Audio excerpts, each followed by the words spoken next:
জিবরাইল বললেন, ইয়া রাসূলুল্লাহ, কত কষ্ট আপনার দুনিয়ায়। চাচা মারা গেল, দরদের বিবি খাদিজা মারা গেল, তাইফের ময়দানে রক্তাক্ত হলেন, আপনি জান্নাতের মধ্যে ঢুকছেন লাইলাতুল মেরাজে, আর বের হন না, আর ওই খামাখা দুনিয়াতে আপনি যান না। সঙ্গে সঙ্গে নবী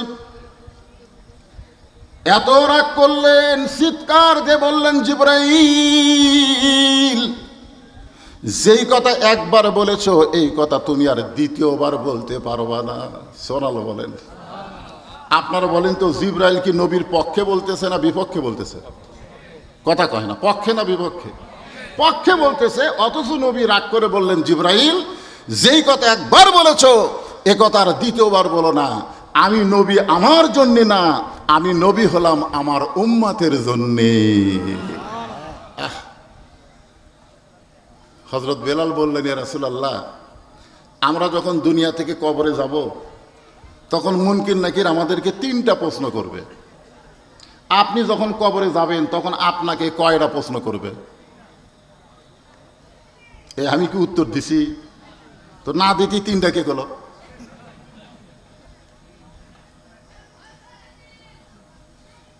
একজন সাহাবী হযরত বেলাল, তিনি নবীকে প্রশ্ন করতেছে, ইয়া রাসূলুল্লাহ, আমরা যখন কবরে যাব, মুসলমান যখন কবরে যাবে, মুসলমানদেরকে কয়টা প্রশ্ন করা হবে?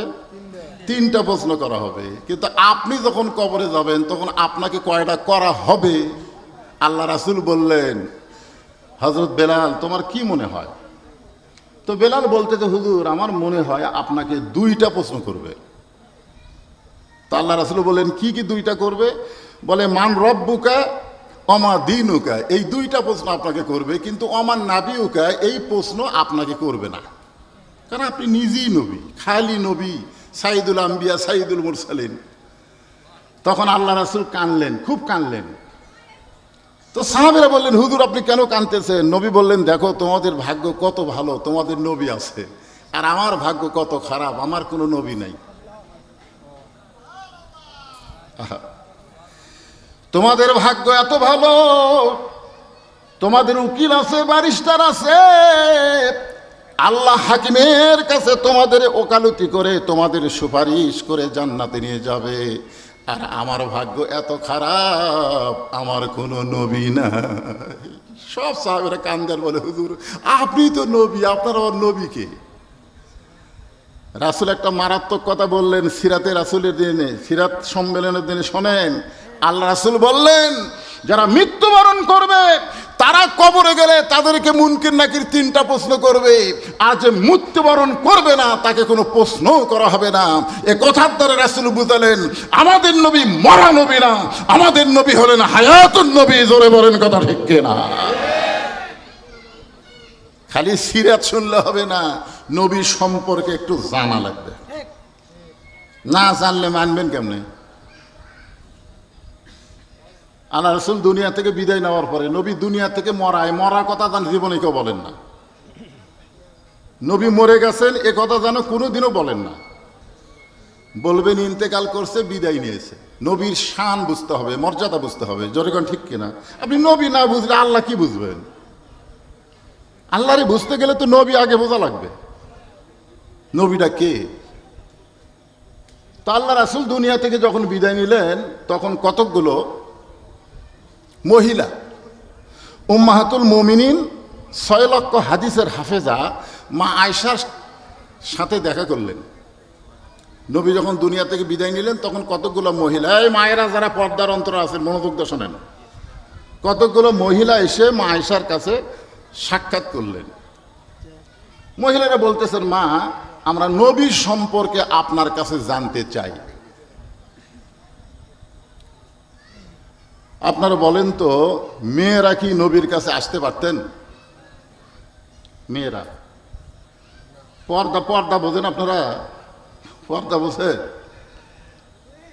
আজকাল তো মুরিদের বউ পীরের কাছে যায়, ওই পীর বাবার কাছে মুরিদ যায়, মুরিদের বউ যায়, বাবার কাছে ফয়েজ নেয়।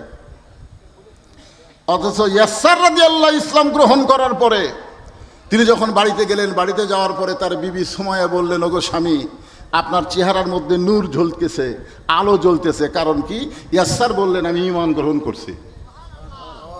ইমানের নূর আমার চেহারার মধ্যে আল্লাহ প্রকাশ করে দিয়েছে। বিবি সুমাইয়া বলতেছে, তাহলে আমিও ইমান গ্রহণ করব। ইয়াসসার রাদিয়াল্লাহু দৌড়ে এসে রাসূলকে বললেন, নবী গো, আমি তো ইমান গ্রহণ করছি, আমার বউটাও ইমান গ্রহণ করতে চাই, আমি কি আমার বউ আপনার কাছে নিয়ে আসবো? তখন আল্লাহ রাসূল বললেন, বাল্লিগু আন্নি ওয়ালাউ আয়া, তুমি যে ইমান গ্রহণ করেছো সেই ইমানের দাওয়াত তোমার বউয়ের কাছে দাও, তোমার বউকে আমার কাছে আনা লাগবে না। নবীর কাছে ইয়াসসারের বউ আসলে নবীর কিছু হতো না, কিন্তু এইটা বর্তমান ভণ্ডপীর দলিল নিত। যদি সাহাবীর বউ নবীর কাছে আসতে পারে, তাহলে মুরিদের বউ আমার কাছে আসতে পারবে না কেন? জোরে কোন কথা ঠিক কিনা? কারণ লাকাদ কানা লাকুম ফি রাসূলিল্লাহি উসওয়াতুন হাসানা, যদি সফলতা অর্জন করতে চাও নবীর আদর্শকে গ্রহণ করতে হবে। নবীর বিবি ছাড়া নবী অন্য কোনো মহিলার সঙ্গে পর্দাহীনভাবে দেখা করে নাই। জোরে কোন সুবহানাল্লাহ। এখন মেয়েরা বলতেছে, মা আল্লাহ নবী সম্পর্কে আমরা একটু জানতে চাই। আয়েশা বললেন, মেয়েরা তোমরা নবী সম্পর্কে আমার কাছে জানতে আইছো, এখন আমি তোমাদের সামনে বলতেছি, তোমরা নবী সম্পর্কে শুনবে না আমার স্বামী সম্পর্কে শুনবে? একটু মনোযোগ দিবেন। তোমরা নবী সম্পর্কে জানবে না আমার স্বামী সম্পর্কে শুনবে? তো মেয়েরা বলতেছে, মা আল্লাহর নবীও যিনি উনি তো আপনার স্বামী। আয়েশা বলতেছে, 6 বছর বয়সে নবীর সঙ্গে আমার বিয়ে হয়েছে। একটু মনোযোগ দিয়ে শোনেন, কয় বছর? 6 বছর বয়সে বিয়ে হয়েছে, আর 9 বছর বয়সে আমি নবীর ঘরে আইছি। কয় বছর বয়সে নবীর ঘরে আইছে? 9 বছর। আর 18 বছর বয়সে নবী দুনিয়া থেকে চলে গেছে। তাহলে মা আয়েশার সঙ্গে নবী কয় বছর ছিলেন? একটু হিসাব করেন। দেখেন নবীর উম্মত গরমের মধ্যে কি বিরক্ত লাগতেছে? একটু হিসাব করেন। 6 বছর বয়সে বিয়ে হয়েছে, 9 বছরে নবীর সংসার আইছে, 18 বছরে নবী দুনিয়া থেকে বিদায় হয়ে গেছে। তাহলে মাঝখানে 9 বছর।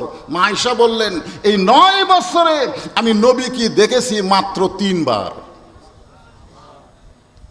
আর আমার স্বামীকে দেখেছি আমি হাজার হাজার বার। এখন তোমরা কি নবী সম্পর্কে শুনবে না স্বামী সম্পর্কে শুনবে?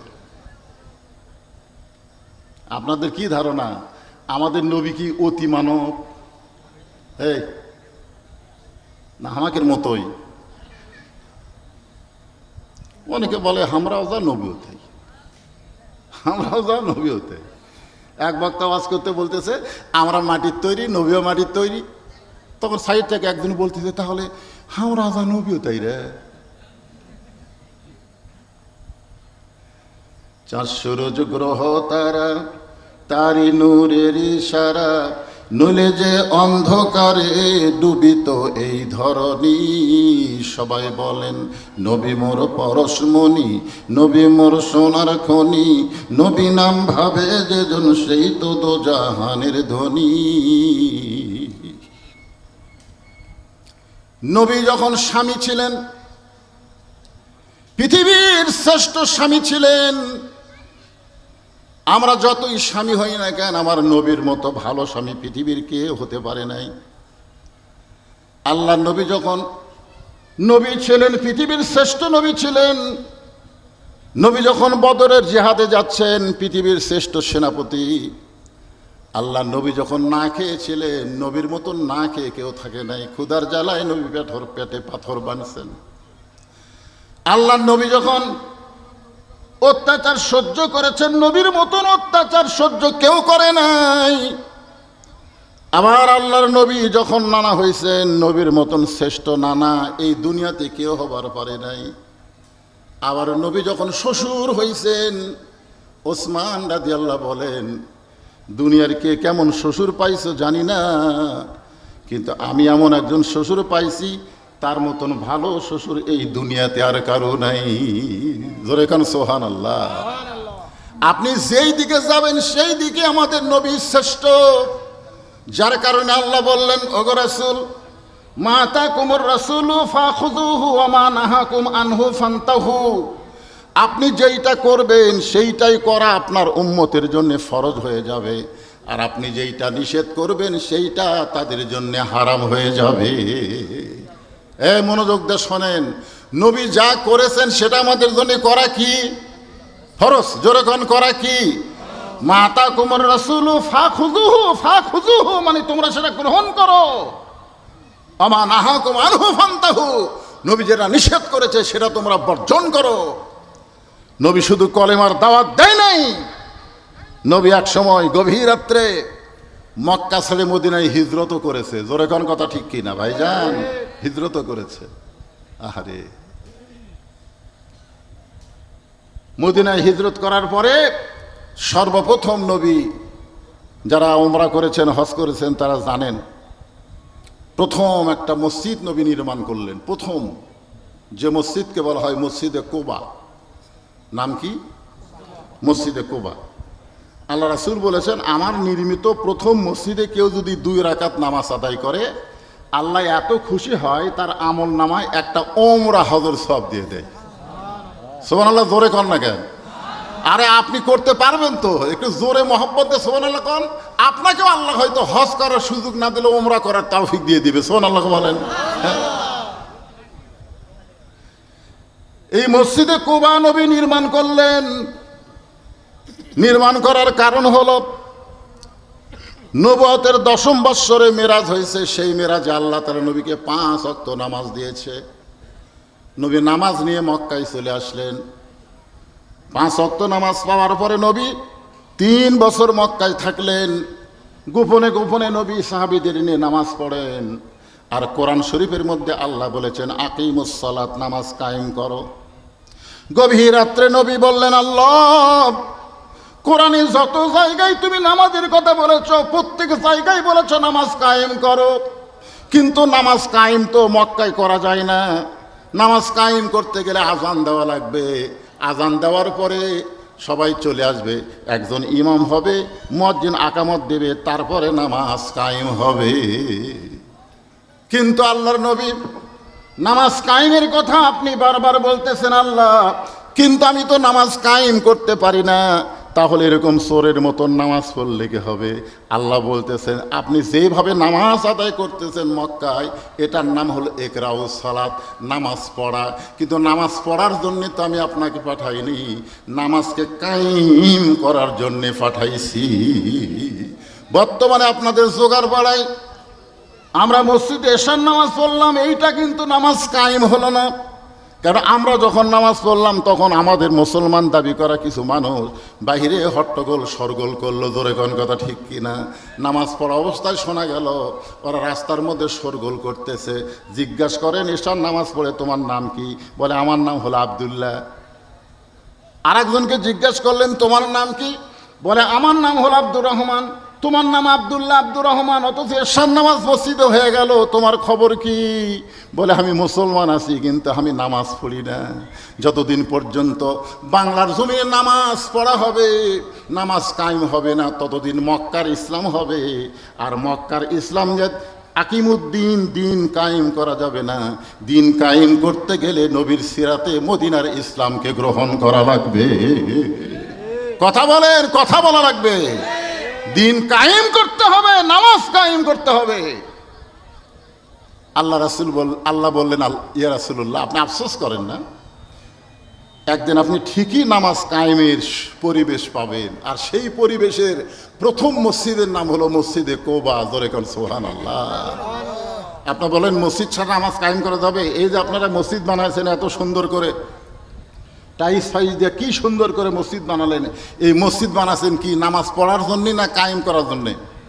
কথা বলেন, পড়ার জন্যে না কায়েম করার জন্যে? আল্লাহ রাসূল বললেন, আজকে মসজিদে কুবায় নামাজের জামাত হবে, নামাজ কায়েম হবে। ইসলামে প্রথম যেই নামাজটা জামাতের সঙ্গে পড়া হয়েছে সেই নামাজের নাম হলো জোহরের নামাজ, আজান দিয়া। এর আগে নামাজ পড়া হয়েছে কিন্তু নামাজ কায়েম হয় নাই।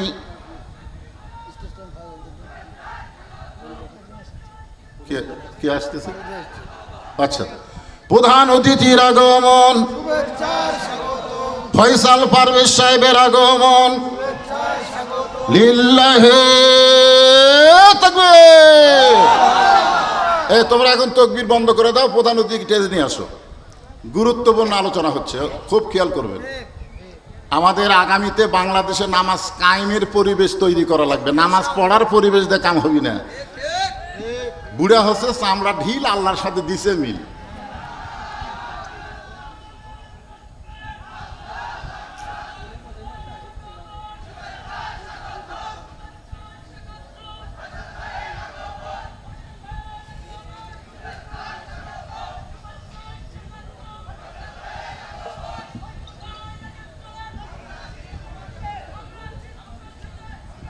এটা দুনিয়াবি স্লোগান। ফয়সাল সাহেব এগিয়ে চলো, আমরা আছি তোমার সাথে, এটা বলা যাবে না। বলতে হবে আল্লাহ আছে তোমার সাথে। জোরে কোন কথা ঠিক কিনা? এ কথা কন না কেন? ফয়সাল তুমি এগিয়ে চলো, কে আছে তোমার সাথে? আরো জোরে বলেন।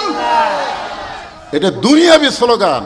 নেতা তুমি এগিয়ে চলো, আমরা আছি তোমার সাথে। তারেক জিয়া জেলখানায় এক চামচার মিছিল নাই। জোরে কোন কথা ঠিক কিনা? এগুলা ভুয়া মিছিল, ইসলামে চলবি না। হ্যাঁ,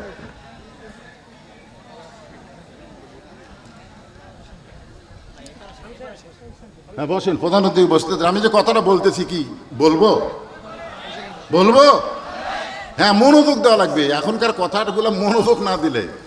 মা আয়েশা কি বলতেছেন? আমি 9 বছরে নবীকে দেখছি মাত্র কয়বার? কয়বার? মাত্র। আর স্বামী হিসাবে দেখছি কতবার? এই কথার কোনোই গুরুত্ব দিলেন না। স্বামীকে দেখছি হাজার হাজার বার, আর নবী হিসাবে 9 বছরে দেখছি মাত্র 3 বার।